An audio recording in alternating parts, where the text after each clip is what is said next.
Today on Metaphysical Mississippi, we've got a familiar face. Willow is here to share a little more about her life as a witch in Mississippi, as well as Samhain, which is coming up this coming weekend. So stick around.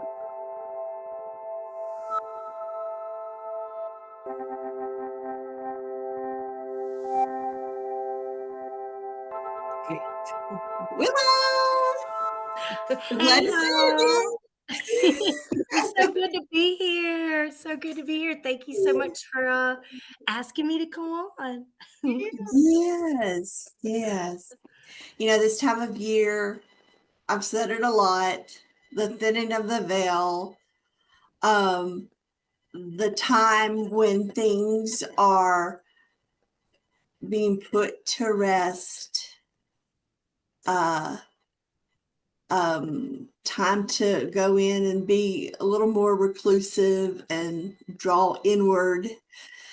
And I know that is kind of a theme of this season. So I really want you to share what that looks like in your day-to-day life as a witch, and rituals that you do to connect with ancestors this time of year. And then I want you to share your passion. And I'll let you say what that is. Herbs every day. Herbs every way. Yeah, yes. That could be a good kid show. Yeah, Good. Sesame Street. Right? The legal herbs. Yeah. Yes, the legal herbs. Those. Oh, that's awesome. Yeah, well, I've been really excited for Samhain this year. The last, I'd say about 6 months, I've really been digging deep into some of my ancestors. I started researching my grandmother and her mother and her mother and her mother, and I've made it all the way back to the 1600s of Wow. grandmothers. And that was really awesome. Like, I have this notebook and I have everybody's, listed their names, their married names, their maiden names. And that was really, really cool for me. And the last time I went down to visit my sister in Gonzales, Louisiana, which is where a lot of our ancestors that came from France, they settled in Nova Scotia, and are known as the Arcadians. And in the research, I found where some of them were buried, and they were in Gonzales. And so I found my great grandmother's grave, and we had some big art books, and we took the papers and we took the chalk, and we did sketches, and I Yes. brought back home, and I've just been kind of using that as a kind of a vision aspect of it to connect. I build an altar. I keep a main altar, and when the seasons change through the Sabbats, I change it. So when we went from Mabon to Samhain, so right after Mabon, I changed my altar, like for my ancestral altar. And so I use that kind of as like an altar cloth. So it's really neat to me to be able to see it every day, and honoring her and her mother and her mother and her mother. Um, I I've been doing a little bit of something to honor them every day. And sometimes it'll just be burning some incense and giving gratitude. Some days it's if I maybe when I make my coffee, I'll pour some for my altar first. Or if I make something really good food, I don't, I'll put it on my altar, and then I'll bring it outside, and give it back to the land. But it's having her name, on my altar, and having the birth date and all that. It just, it allows me to, visually, I guess, be able to have that connection. And then I do meditations, and I set my intentions when I want to meditate to meet with her or have some guidance from her. And it's not always like seeing her, I might feel her presence, or I might, in my meditation, I might, see Hawk, or I might see a grandmother bear, a mama bear, and I'll know that that's kind of related to the message that she has for me. Um, Also, Samhain, it's not, just a time for your ancestors. Samhain is the time of year, like you said, the seasons are changing. We just celebrated our last harvest. And so now we're moving in, the sun is shining less and less, and the moon is shining more and more. So we have more darkness now than we have light. So that's where you get that, it's time to go within. We've Mhm. been, the summertime, that's like everything's around us, things are growing all around us, the life is outside and on the planet. But now, everything's dying down. And what happens when you have a plant and that plant blooms fully and it's going past its prime? Well, all the nutrients go down into the roots. And that's where we, get our roots, our ancestral roots. And it's a time for all these seeds that we've planted, all these things that we've been doing over the last year. It's time to say, what's working for me and what's not, what needs to be laid to rest, or what needs to stay around and fester and rejuvenate.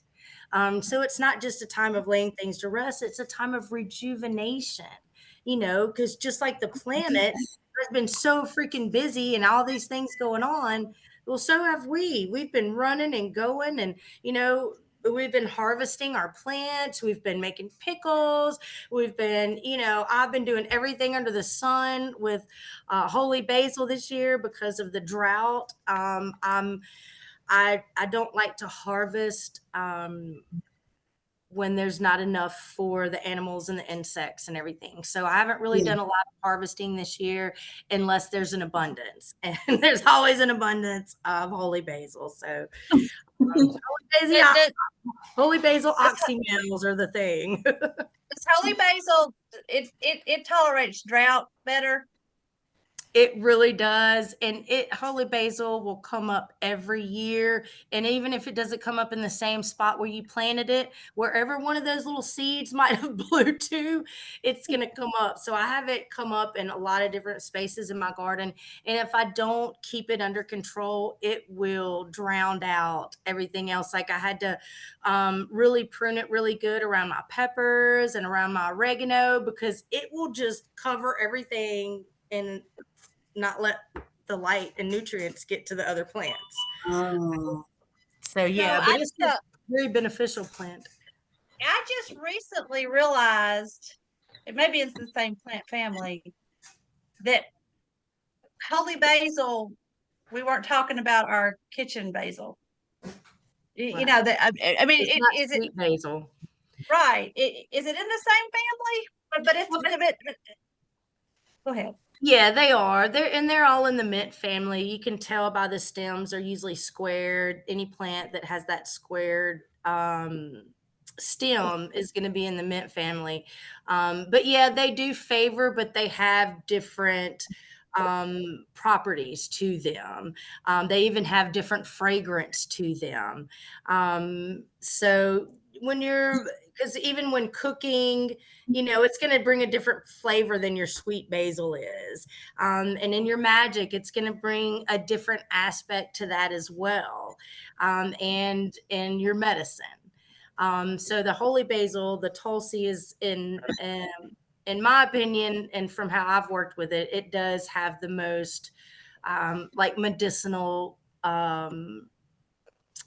aspect for me, and the fact that it comes up every year for Does it me is reseed? Is I it can a work with it. perennial or is it reseeding itself? Does it just reseed itself prolifically? It does. It has so many seeds. It's right. I've got some drying right behind me. Um, And is the holy basil plant a more shrub, woodier stem than the sweet basil? Um, no, I think they have. These are the seeds. I don't think so. I think that the holy basil is more petite in the leaves, and the sweet basil have big fatty leaves. They're very very fragrant. As the holy basil, it just kind of has this light. Even the seeds, like I can smell it. Oh, it just brings this calming. Yeah. I need to share Um, something with you. it, Okay, Emily. I just want to ask a question real quick. For identifying weeds out in your yard, uh, do you recommend a certain website or Definitely. I use Picture This. picture Um, this? yeah, it's wonderful. It'll give you several it'll give you the main one and say if this is it, and then it'll usually give you a couple. And I definitely recommend not just using that, but to continue to research. Like if you say, oh, it says it's holy basil, we'll look up holy basil on a few different places and say, find out, what the leaf shape is. Find out if, if the leaves are, opposite from each other, or if they're I forget the name of what that's called. But there's a lot of different ways you can tell your distinct, from the stem to the leaves, to the seeds, to the flowers. Sometimes you'll have to wait for plants to even flower before you know what they are. I just want to tell a quick funny story and then I'll let you, Krista. Because I want to get So back to holy basil. yeah. So anyway, about 10 years ago, I got into, I was very green.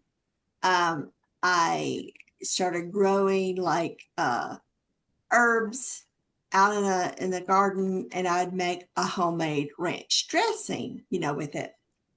And I thought I planted dill, and I would like go out there and pick this thing, and I'd put it in all my salad dressings, and it was just so abundant. And I'd even made it. I think I gave you some, Krista. It come out. It was like dogweed. It's dog fennel. Dog fennel. Dog fennel.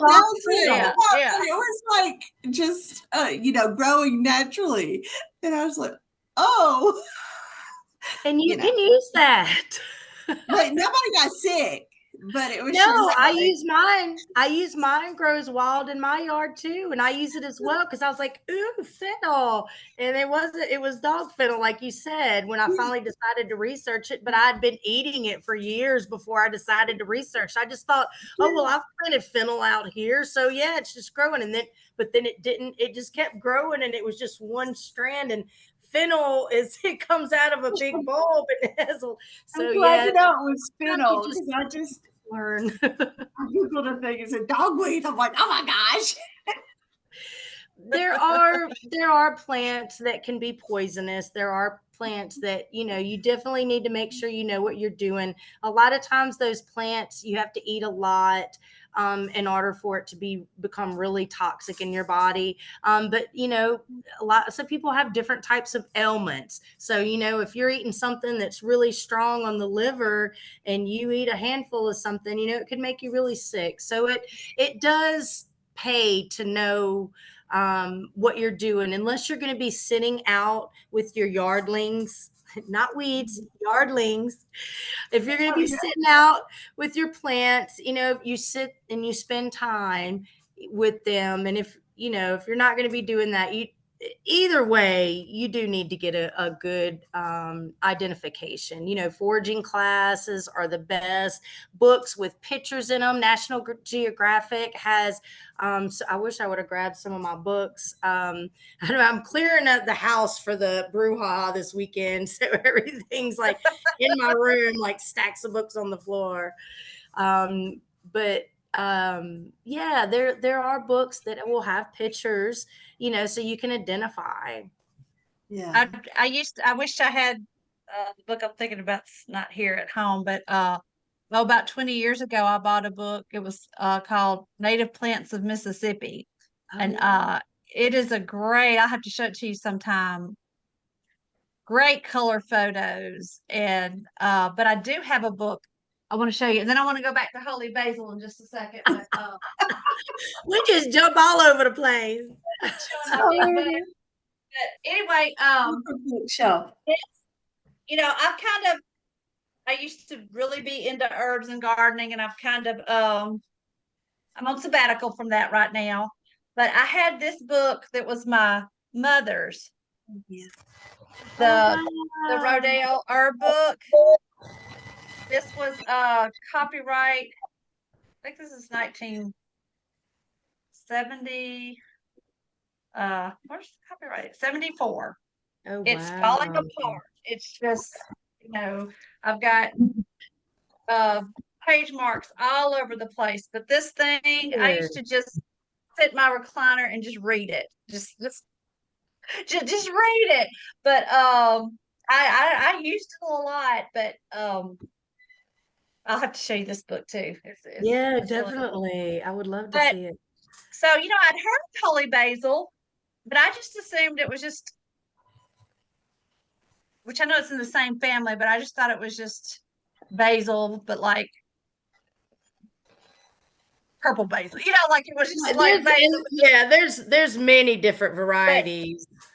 but when I went to CalFest earlier this month at Carrier, Mississippi, at the Hare Krishna, the new Talibana church, in their sanctuary, they had these mala beads, and they're made out of tulsi seeds. And I picked up a Wow. whole trying to find it. No, I don't know where it is, but a whole handout about all the wonderful things about holy basil, and I'm like, You're right. that, and so it's really cool. So you mentioned holy basil, that's one that I don't remember doing much with holy basil when I was doing herbs, and so it's making me want to get back into it. So what are some of the medicinal properties of holy basil? Holy basil, it's very calming. So it's calming to the mind and to the body. So like, if you're having upset tummy or like nervous upset, holy basil is very good for calming. A lot of people use it for their insulin. It helps with the production of insulin. It's full of antioxidants. So anytime you have something with a lot of good antioxidants, it's getting rid of those free radicals and, helping those detoxification organs in your body. Um, I think just the smell, just being around it, like the bees love it, the butterflies love it. Just when you brush it or when I've been out there watering, just that smell, it's just like, oh, like a breath of fresh air. And I think a lot of times when you have herbs that work this way in the body, they're working spiritually for that as well, just cleansing out the yuck that you might be hanging on to, just letting it go. Yeah.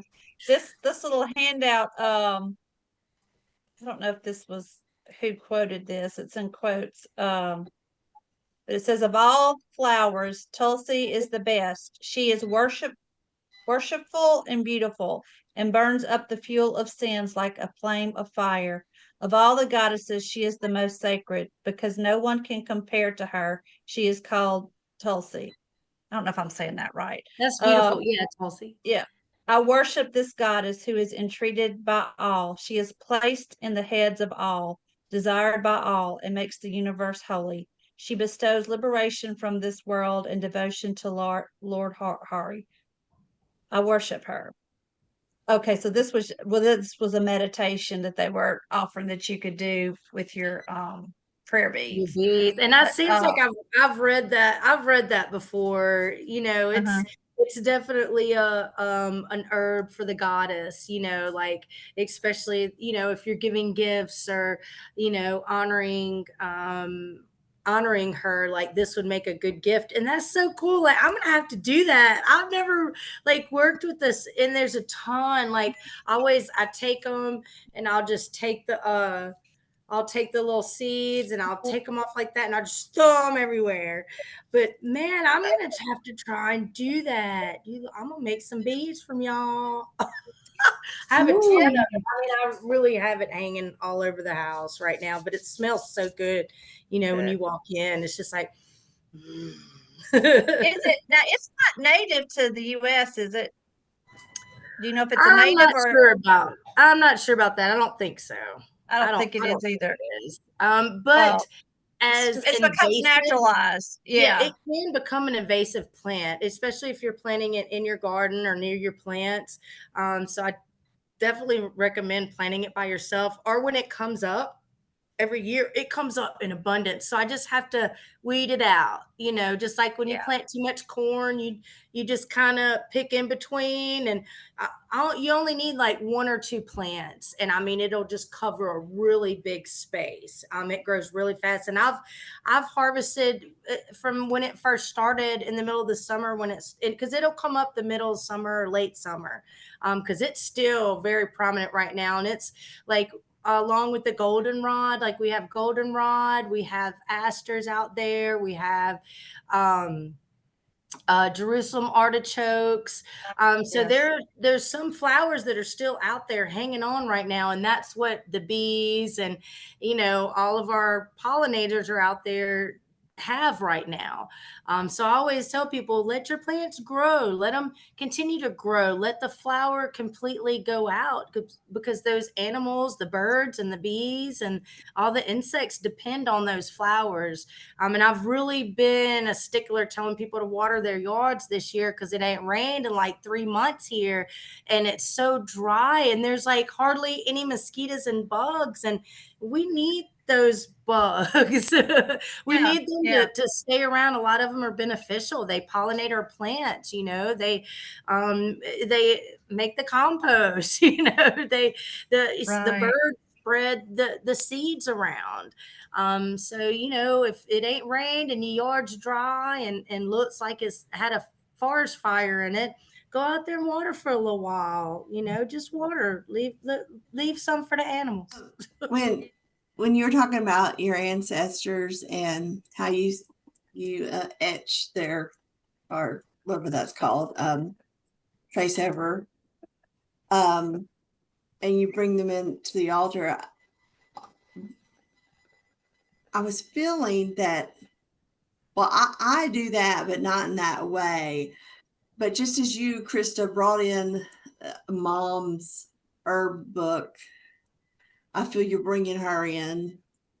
And if I bring in like an ancestor's Bible or their writings, of course, some of us are not lucky enough to have the writings from our ancestors from the 16th century. Right. But I just, when you were holding the book, I just felt like, oh, Mama's here. Yeah, yeah, We just brought Mama, our mother, into the podcast. yeah. Well, And she's you here just, every time anyway, but we oh, I acknowledged know. it. Yeah, and also on the altar, I don't just have that. I have things of my grandmothers of both sides. I have things of my dad's. I have things of my grandfather's, of my aunt that passed away, of my friends.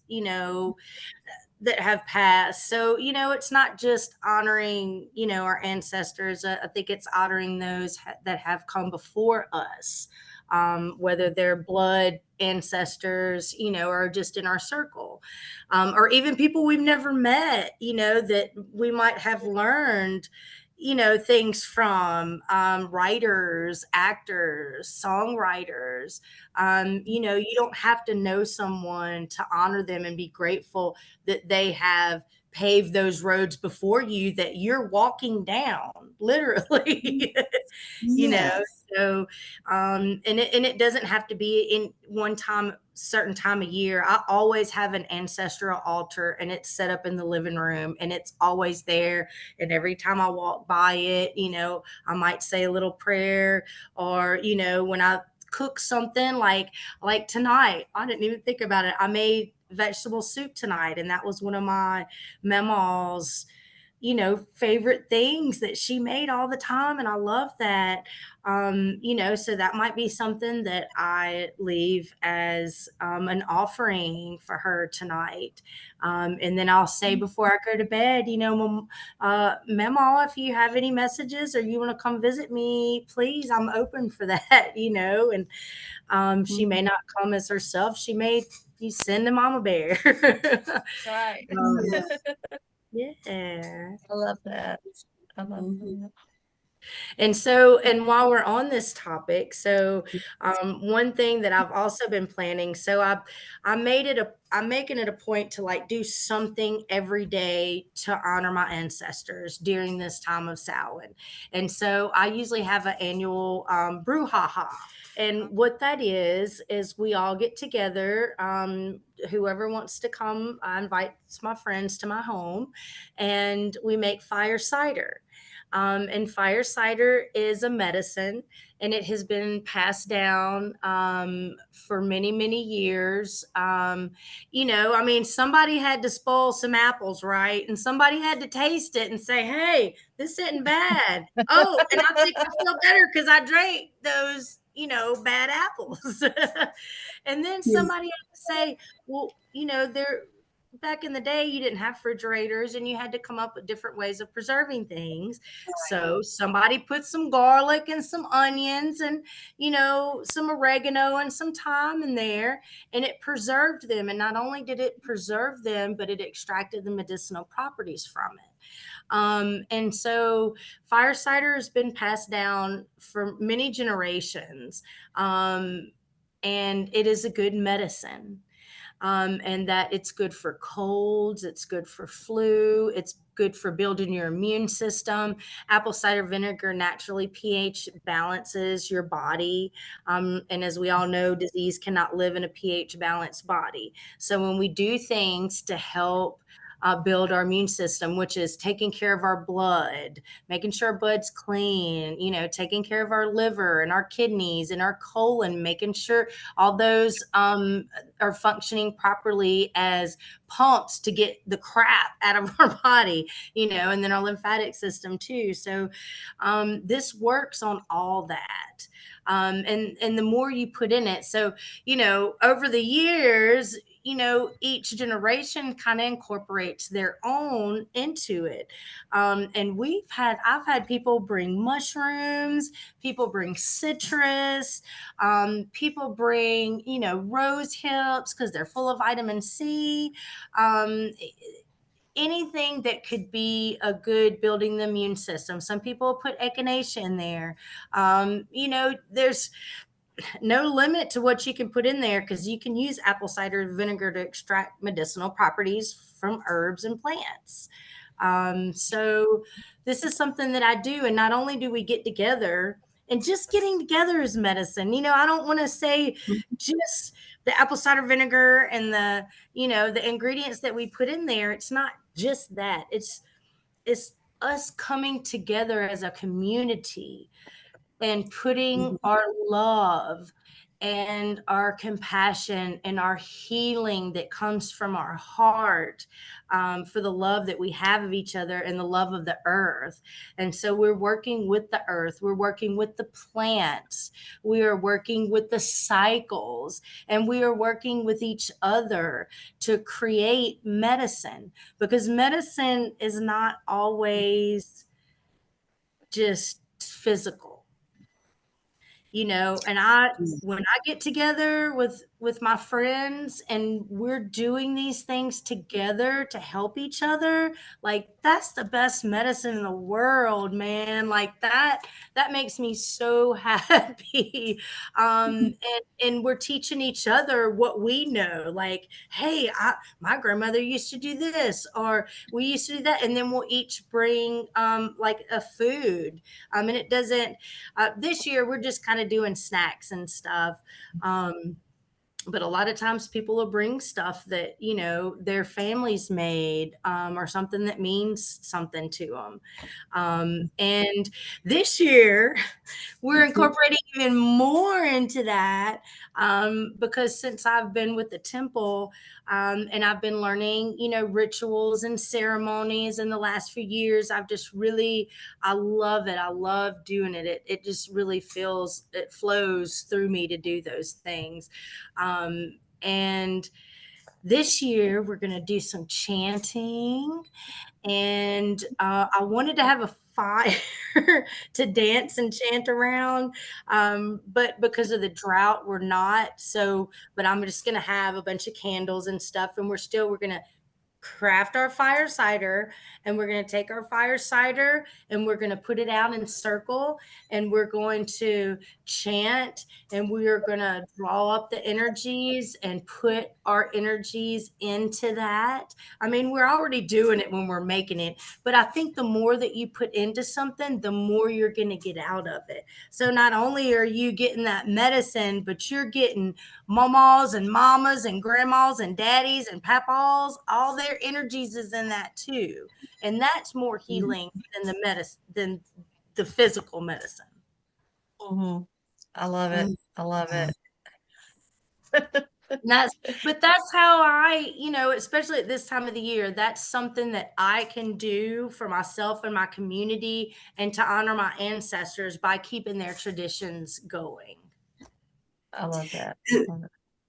I'm just curious about when you're doing it. Does it have to like rest for a little while to like ferment? So it's like it's are you bringing apple cider vinegar there, or is it going to turn into it after you let apples ferment and become vinegar? I have not yet to make my own apple cider vinegar. We did do some when I worked at Rainbow.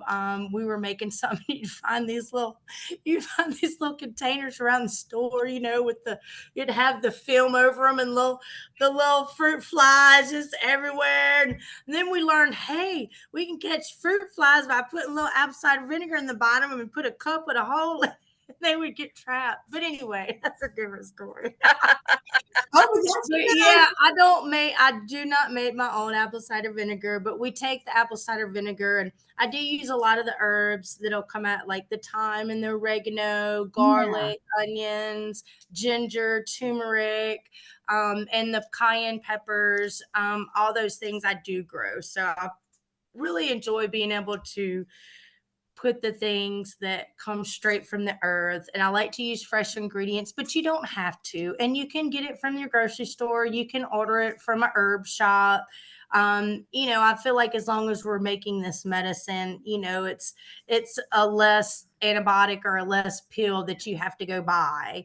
And there again, it's just like cooking your own meal at home versus going out to eat at a restaurant. You can buy fire cider and it's going to be effective and it's going to be healing, but it's more effective when you chop up your onions and you chop up your carrots and you chop up your garlic and you put it all in the pot. You know what I'm saying? Like, that meal is so much more nutrient for all aspects, mind, body, and spirit, than just the physical body. Yeah.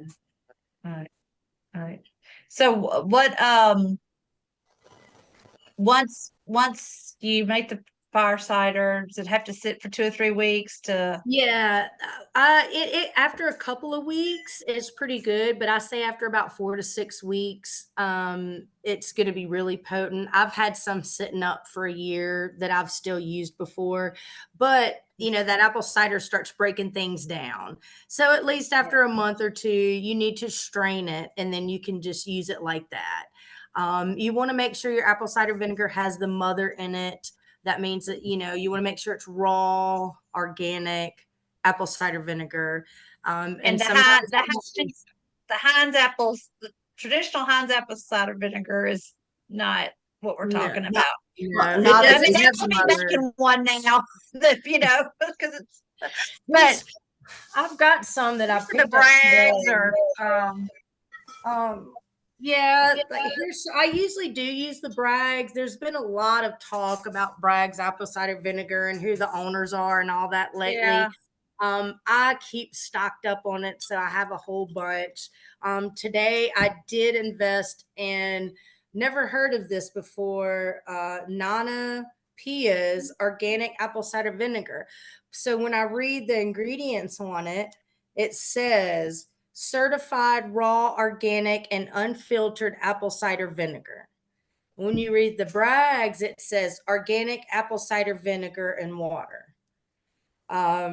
So I really like the raw aspect. Yeah. So I figured I would just support Nana Pia, because it's USDA certified, raw and unpasteurized, unfiltered with the mother. And these are all things that you want. It's non-GMO certified. So I feel comfortable with this apple cider vinegar. I mean, however, any apple cider vinegar will do. If you can't afford or you don't have the access, if you can only find the Heinz, use what you got. Use Mhm. what you got and put that intent in it that this is going to be healing for my body. This is going to give nutrients to my body. I think we should put those intentions in everything that we put in our body, on our body, even before we go. Right. Right. I'm going to have a good time at the DMV today. And Yeah. everybody's going to be calm when I get there. yes. It works. Yes. Yes. So so how do people use fire cider? So I've never had it. I've never used it. So I I can take it and put it in a little shot glass and just chug it, and it's fine. But you want to dilute it. A lot of people say you take a tablespoon or two and add it to a glass of water, or you could just take the teaspoon and drink the water. Apple cider vinegar will eat the enamel right off your teeth. So however you do it, I suggest brushing them afterwards, or at least swishing, drinking some water with it. It can be acidic, so you want to drink water with it. It makes a big difference. Um, I cook with it. I put some in my soup today. I cook it with my greens. I use it just like I would hot sauce and put a teaspoon on my beans. Anything I might would put vinegar, even for salad dressings. You Ooh, can add that a would be little bit good. of this and maybe I've been making the holy basil oxymel. Where can you see? You can't see what it says, but it's divine. Oh, it is so good. It's so good. And a little bit of this and a little bit of this with a little bit of olive oil. Oh, you got a dressing or a pasta salad. These things, you don't just take them when you're sick. If we do these things on a regular basis, it helps keep us well. One thing I drink sometimes, and I actually find it tastes good. Well, I don't know if I say it would taste good, but it makes me feel good. Is I'll like heat some water with warm water with apple cider vinegar, lemon juice, and salt. And I don't put honey. I don't like it sweet. I like it salty. And I will sip it like a tea. And it just so I do use apple cider vinegar, but I've never had the fire cider. So Yeah. I look forward to And that. I Ooh, mean, you know, the different things that are in it, just straight apple cider vinegar, man, you can use it for all kinds of stuff. It's great for your skin. It's great for your scalp. It's great I've to use as I've a done my conditioner. hair. Yeah. I keep it Yeah. in a little spray bottle in my shower, and then once you rinse it, and it'll smell stout, but once your hair dries, the smell goes away.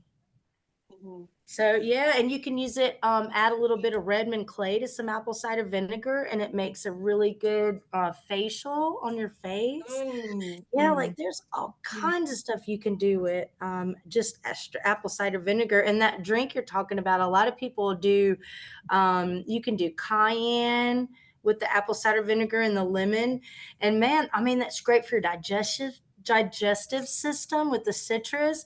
The cayenne is like wonderful for your circulation and your blood. Cayenne keeps your veins elasticy and dilated, and it's warming. You have warming herbs and cooling herbs, and that cayenne, man, will light your ass up.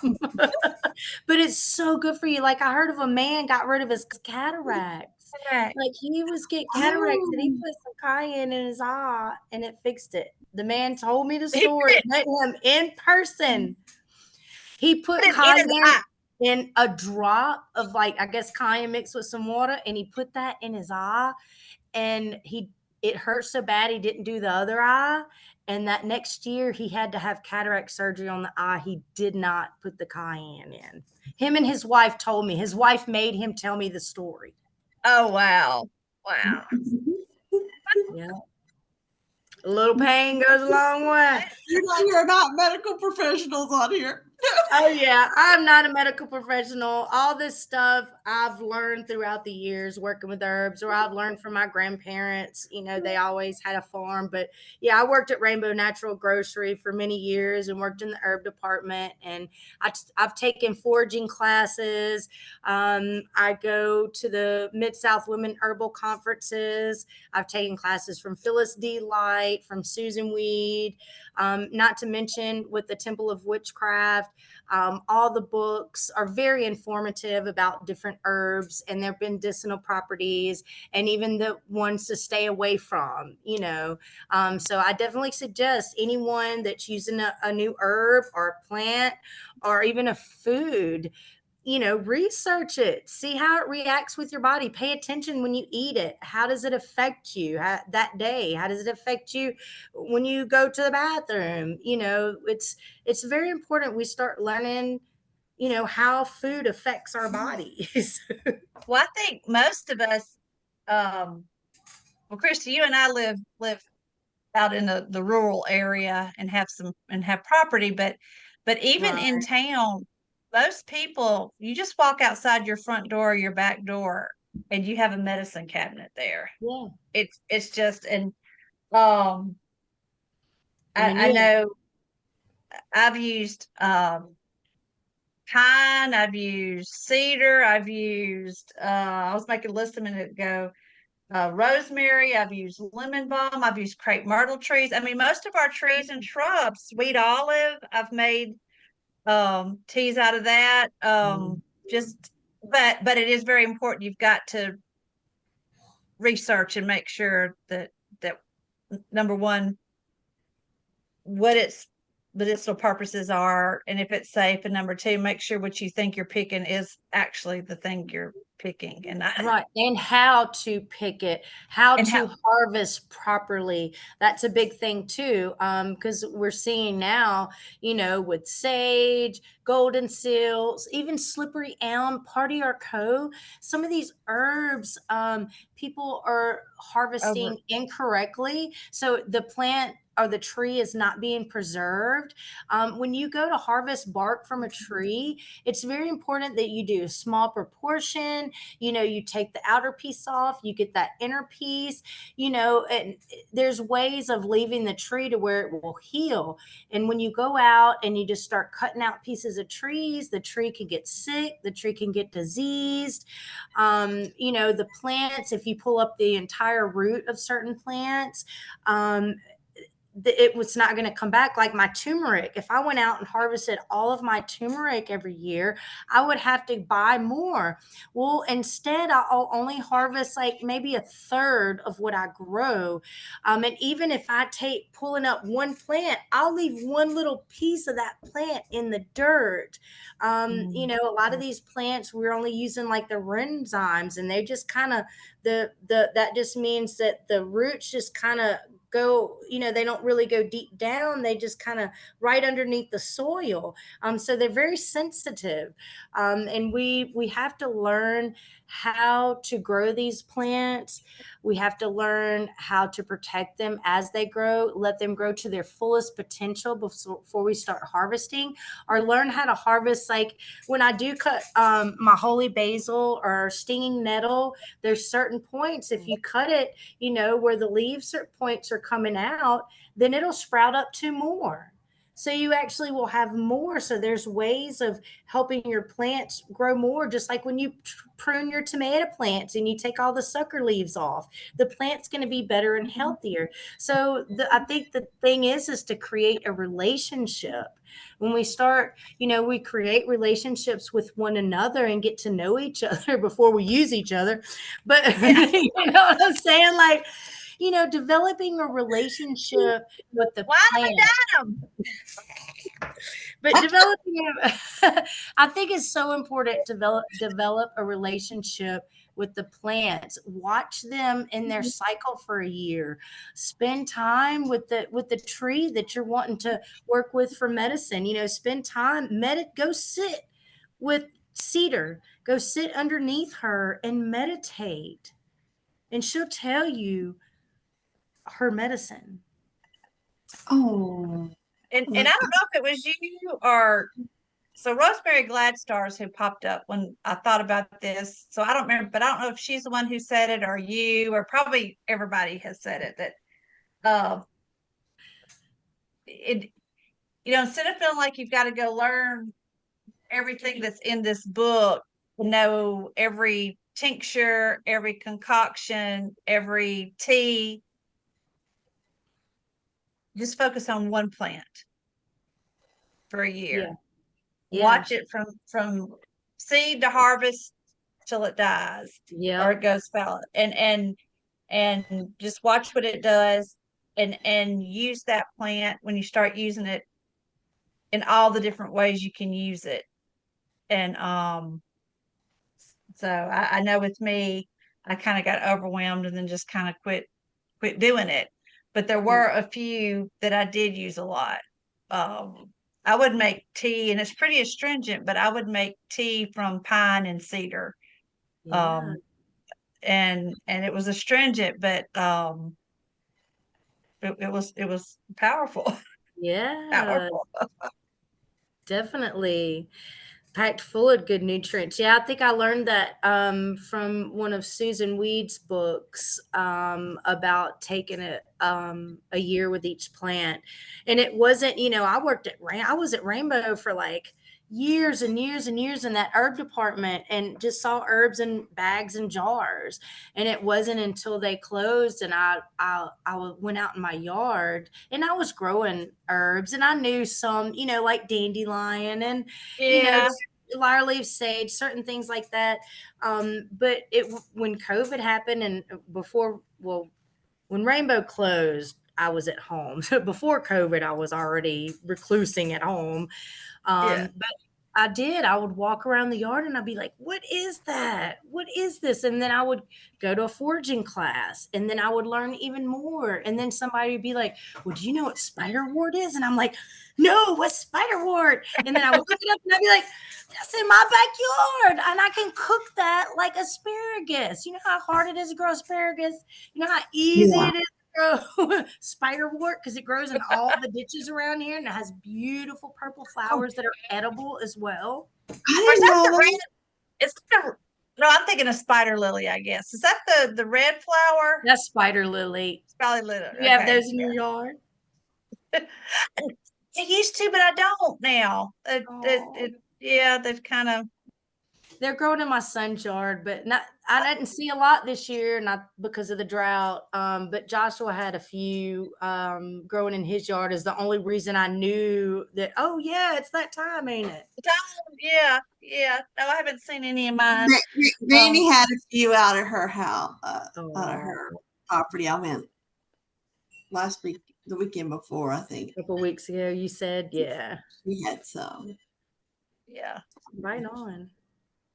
Sadly, and I think I've already shared this with you, Christy. So one way I paid respect to mainly my granny, but also my mother-in-law and my grandmother-in-law and my other grandmother and my mother, like a lot of the women in my life, as I had things in my yard that I got from their yard, things that I picked from their garden, or transplanted. And over the past 10 years of me kind of not being a very good steward of my property, a lot of those plants have left or died, or Right. so some about that. The spider lilies was one of them. I had spider lilies that I dug up from Granny's old house, and I haven't seen them in a couple of years, but Start anyway. paying attention. Start paying a little more attention, and they'll come back. Well, because they may come back from some other way. A bird could be flying over. Yeah, and Mhm. some plants don't grow every year, and there might be biannual. And because of the drought, or but that last frost, man, a lot of stuff was coming up, and that last frost killed it. Like a lot of things in my yard didn't come back up this year, so you might Yeah. just be patient. Spend It some might come. time on your land. Really Oh, asked it to come back. So there's the Yeah, first thing I need to do. yeah. So yes. to start let me get a sip of water. Do you want to talk anything about your workshop? Are you still doing a workshop for the camp out? Yes, I am. Let me see, what was that? You want to Yeah, mention that at all? yeah, I'm doing a herb crafting class. And I think what I have come up with is, I know we're doing like the cacao, and Yeah. so kind of going with that theme of the heart centered, heart Yeah. opening. One of my favorite heart opening herbs is kava kava. So I thought maybe we would work with kava kava, and I would show different ways to work with it, because I have a lot of different ways to work with kava kava, and maybe talk about its history and what it does, and And how it helps you get into a meditative state, how it helps with people with chronic pain. It has a lot of different modalities. And then I will also have some different herbs and different crafts, that how I work with the herbs in the yard. Like here, I'll just show you one of the things I was going to bring with me. And I guess it also depends on how many people are going to be in the class. I haven't found that out yet, so that'll depend on what we'll be doing. But this is my staff. This is one of them. It came from the ash tree, and I went outside and it's herb crafting, man. You know what I'm saying? Not just for making food and not just for making medicine. I work and make my tools out of the herbs that grow in the yard as well. So I just sanded it down did a little bit of sculpting, kind of made the end. It was shaped like a snake, so it kind of, you can't really see on there now, but it kind of shaped like a Yeah. snake there, Yeah. but it's Yeah. beautiful. I love my staff. It's not straight either. It's kind of curvy because I like my sticks curvy. I'm just kidding. But there's a lot of different things. I craft my own wands, and there's different, like my staff, there's certain aspects to it. Like it's fire, just kind of like with my wand. I work with the cycles, I work with the earth, the air, and the fire and the water. And I relate a lot of things to that because that's just me and my practice. But yeah, there's so many different things that we can do with herbs. Sometimes we get together and we make crowns, or we make like your behind you, your wreath. We Yeah. make different wreaths, and we work with the herbs that are in the yard. I might take my willow, and I'll take the willow limbs, and that's your outer space. Outer space. and then and then you incorporate Yeah. the cedar, and then like I make a besom every year and keep it at my door for protection, and it's usually made of cedar and sage, and the beautiful things that are growing in the garden. So yeah, there's a lot to herb crafting, and not just making tinctures, and there's a lot more to it. When I do craft my tools, I work with the energies of that day. I work with the energies of that month. Like what is the sun in? What is the moon in? What stage is the moon in? Is in the first quarter, second, third, fourth. And so that helps me decide when I'm going to craft my tools. Or if I only have one day that I have to do it and I'm doing it that day, I'll work with those energies that are at play that day to put my intentions into my craft. I'm so impressed. I'm like, she knows so much. No, you're just, Yeah, you're I just mean, asking me about things I know. but it's just so beautiful that you live, you're living your passion. You're living this out. You're purpose. putting what you have learned and putting it to practice. And it's beautiful to see and hear you share about it. Thank you. And that's all I just want to say. It's beautiful. Thank you. Thank you. I love it. Yes, I do. I put it out in the universe, that this is what I want to do, and it's a lot of work, and I'm nowhere near, knowing about all the things I want to know about yet. So, I go with the flow, and I do what feels right to me, and this feels right to me. Working with the earth feels right to me. Working with the directions and the animal spirits and the plant spirits, this rings my truth. This it fulfills me, and being able to share the things I've learned with others. And I don't know all the scientific names. I can't remember, whether the leaves are alternate or opposite. That's the word, alternate or opposite. And it takes me a minute. I have to bring my books, and I have to bring notes, but when you work with the plants and you spend the time out in nature, and you see how nature flows and goes and moves, and you start going and flowing and moving with that, you know what I'm saying? Like, for me, that's like my fulfillment right there. And you Yeah. show it. You show it. So your staff, did you sanded it? Did you varnish it or anything, or is it just the? No. So y'all know I work with shea butter. I've was in the co-op with Ursine and Mark and them. We do have a shea butter co-op here in Mississippi. And so they work with the tribes in Africa that harvest the shea, that grow the trees and harvest them and process them and all that. So I use shea butter to oil it. And so I I can tell sand that. it down and Yeah. carve it out, and then I just and so it doesn't always stay. So sometimes I'll be like, oh, you look kind of dry. Or if we've been out by the fire and stuff, it'll dry out. So I'll take the time and go outside and sit in the sunshine, and I'll take my shea butter, and I'll just, So you rub down your shaft? I rub down my shaft. I do. Whatever,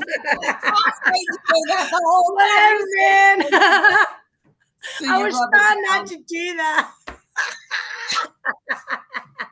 It's You inevitable. start But at I had the to. hand, at the tip, and you go, Yes, I oil down my staff. And it likes it. But not only the staff, I crafted my own wand as well. And this one was oak. Ooh. And it's not exactly straight either. You know, it's kind of got a curve to it, and I didn't sand all of it off. It is just you make your tools how you want them, and it's got some moss yeah. from when we went Oh, to Louisiana and went to the Jean Lafitte and went to the Jean oh, Lafitte, the alligator tours. And I got some of the moss from the tree, and I got it on there because that's my family's from Louisiana, so that's a lot of my heritage right there.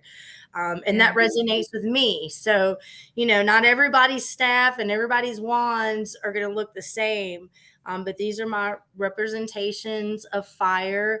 And when I want to direct energy, I work with these tools. And I mean, I could use my finger. I don't have to have something. I can use my hand or pick up a stick off the ground and use it. But because I put so much time and energy and love into my tools, they mean so much more to me. Mm-hmm. I yes. love that. Oh, I love that. I love your one. I just wanted to touch just there's a touch on ancestry though. There's a movie that just came out, Killing of the Flower Moon or something. I don't know if you are aware of it. Yeah. I Killing saw of it the Flower. advertising. Yeah. I hadn't seen it. But it we have, you know, some Native American. I've tracked back some Native American uh, ancestry, and I've connected with one of my ancestors who just learned about her story, and it what just kind of amazes me is some things were like revealed to me. You know the story, Krista, sort of about how I couldn't find certain information until one day it just showed up. You know, it's kind of like a timing After thing. you were asking about it Yeah, and it showed up. and that it was during the when they were handing out all the land to the Native Americans there in Oklahoma, and then they found out there was oil, and then the white men came and married them and took, you know, their rights to that land, and Oh, is that what how the movie's about? yeah, well Oh, a little, goodness. yeah, I've got to Or go a similar see it. story. Yeah. That's just been on my mind a lot lately because she was deemed her husband divorced her. She was deemed incompetent, and she she had an illegitimate child outside of marriage after they divorced, but that child was taken away because she was deemed incompetent, you know, mentally. And I'm Oh, always like, where did that child go? You know, where is that long lost child? And uh, I felt touched that she revealed that story to me. You know, that I stumbled across it because nobody's ever mentioned this child in any of the family. Nobody's ever mentioned it, but I was able to find it. And But Emily found newspaper articles about it. yeah, Yeah. just oh to wow. research your family and find out the trauma. Mhm. Uh, you can also see how you repeat behaviors based on the traumas that you were modeled, Yeah. reactions to traumas that you were, you know. But some Right. of those traumas were also passed down to us genetically. It's in our DNA Yeah. from generations. Right, Yeah. So generational trauma is what that's called. But when you change those habits and you change those reactions and you change those responses and you start doing things different, that's how you heal generational trauma. And do you use, from what you've learned through witchcraft to change some of those, Oh, to heal those definitely. traumas? Definitely, definitely. It's just in the last, 4 year, 3 or 4 years, I've healed a lot of it. I've still got, a lot of healing to do.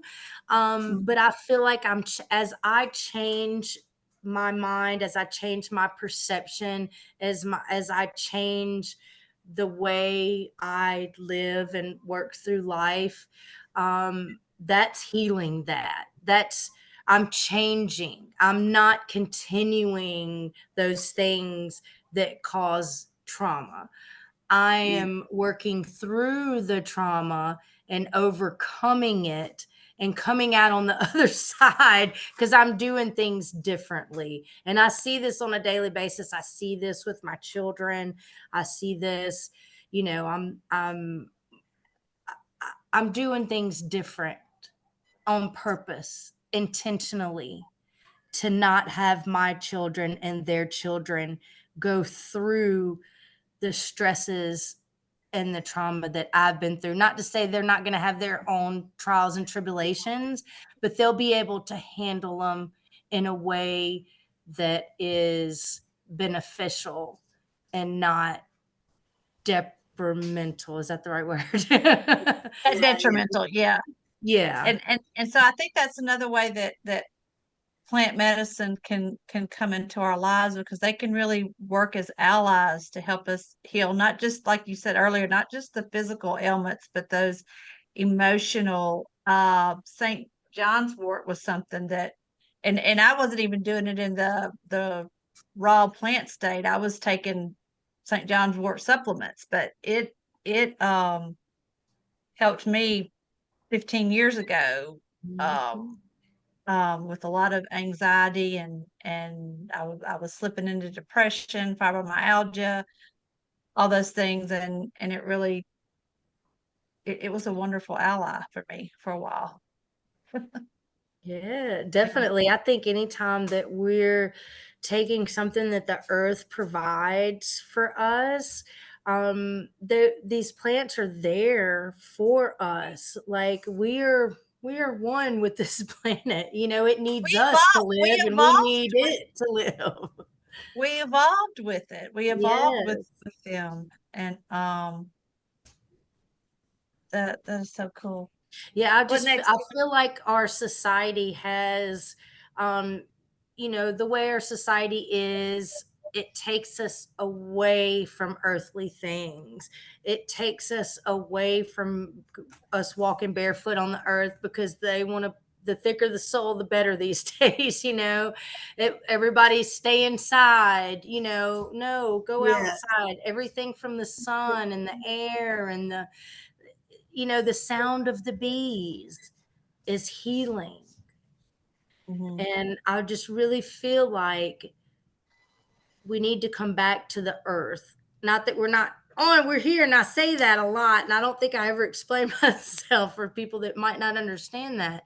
But when I say that I'm here to help bring people back to the earth, is that we have separated ourselves from everything that is Mother Earth. We separate ourselves from fresh air. We separate ourselves from finding our own food. We separate ourselves from nurturing the soil and putting the seed in there and watching the seed grow, and putting your hands on that plant, and the taste, the smell, the sight, like all of our senses are null and dumbed and dulled down, because we sit in our little fucking boxes all day.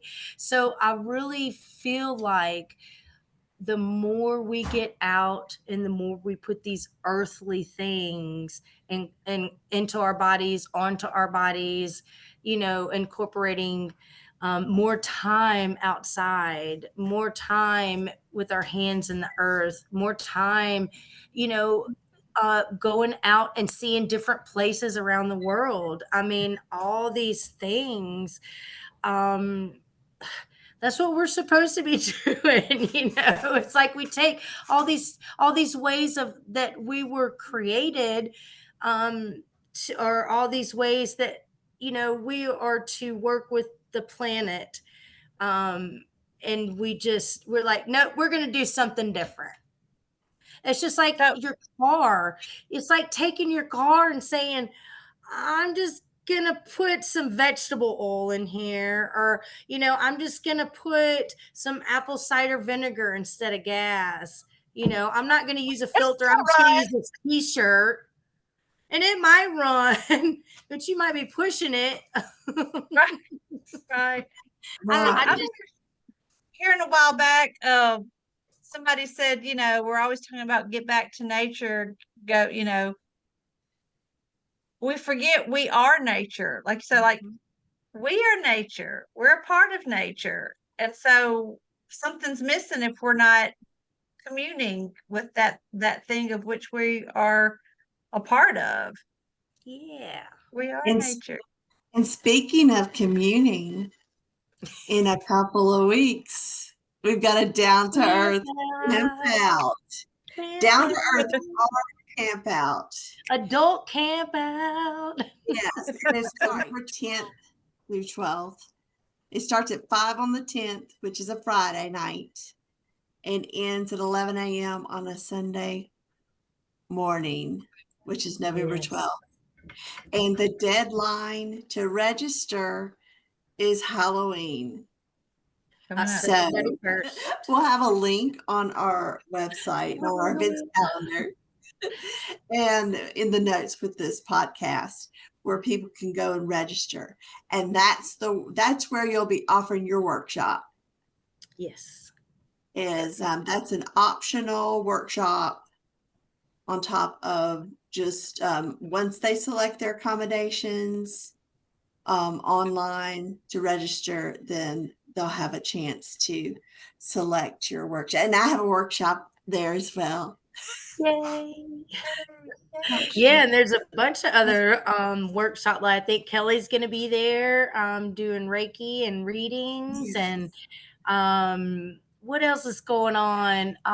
There's a dandelion and a crow. Oh, that I want What? to sign up for. Yeah, Kayla's doing it. It's dandelion and crow medicine. Oh, wow.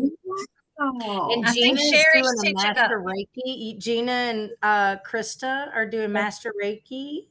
yeah. We're doing Reiki class that weekend. And then Sherry, I think, is doing a automatic writing class. And there's just a whole lot. I got a list on the wall over here, Yeah, but we'll have they meditations and yoga and fire and dancing and Possible wire cacao. wrapping. yeah, yeah. So it's a lot of stuff. So Christy, so you grow your herbs and you prepare herbs for others to use. How can people find your herbal wares? Well, right now, I sell out of Jack Zen Healing Arts Center, where I'm working, and it's a flotation center. And we have massage and Reiki too. I'm also a Yes. Reiki practitioner, and I'm a Reiki master now. I got it Master. tuned last weekend, and also, you can always contact me. People call me all the time, and I'm here to answer any questions. I do let people come out to my house and even harvest herbs if you need fresh herbs for a small fee or food. Will work for food, food or trade. I do a lot of trading. If you have something I might need or my family might need, I love to trade. But I love to offer to let people come out and dig up a little time to plant in their yard, or dig up some oregano or an echinacea plant. And sometimes I do have plants for sale, but I really like it when people are able to see how that plant's growing and dig it up for themselves and actually plant it in. So I do offer, for people to come out. The springtime is really the best time to do this. Plants can be dug up right now as some, but you might want to put them in a pot and keep them inside because of the winter months. But yeah, those are, and also at Hands of Earth Healing in McGee, have some tea blends and tinctures there as well. So the main things that I really sell are things that I use at home with my family. I have several tea blends. I love putting herbs together, and I can collaborate with someone that wants certain herbs or a certain collaboration of herbs. I can put you together what you need. But I do sell tea blends. I sell tinctures, which are liquid extracts. And sometimes I'll have tools, like I'll make smudge bundles with the herbs from the land. And I'll do like bay leaf bundles and different things like that. I'll make ancestral kits, like herbs to work with when you're working with your ancestors. And I also make anointing oils as well. So, I can, if I have it, and I can work with you with it, So, and a lot of times people need certain herbs and they're like, I've got to have this herb. I'm doing this recipe, or I'm doing this spell, and I have to have this herb. And it's like, well, that herb grows in a very tropical place, like far, far away from here. So, but I tell you what, there's this herb that grows here and it has those same properties. So I also can help, with maybe if we can't find this herb might work instead. Oh, that's a wealth of information. Yes. You're a wealth of information. And I'm on Instagram under Littlefield of Herbs, and I'm on Facebook under Christy Littlefield. I don't really use the Littlefield of Herbs Facebook page because nobody responded, and I've been kicked off, so I can't even get into it to see if I have messages or anybody's doing anything on it. So if y'all can get on it, just let me know. I'll stop messaging you there. Thank you. Yeah, because I'm not getting them. Yeah, under Facebook it's Christy Littlefield. Yes. Oh, thanks, Christy. I look forward to seeing you at the camp out. Yay. So what's the official greeting for Samhain? Or ending? What would you say at the end of a ritual, if you could share? I've heard blessed I would say merry meet, merry part, until we merry meet again. Blessed be. Ooh. Ooh, what she said. Thank you, Christy. I love you. Thank y'all so much. I enjoy doing these. See y'all later.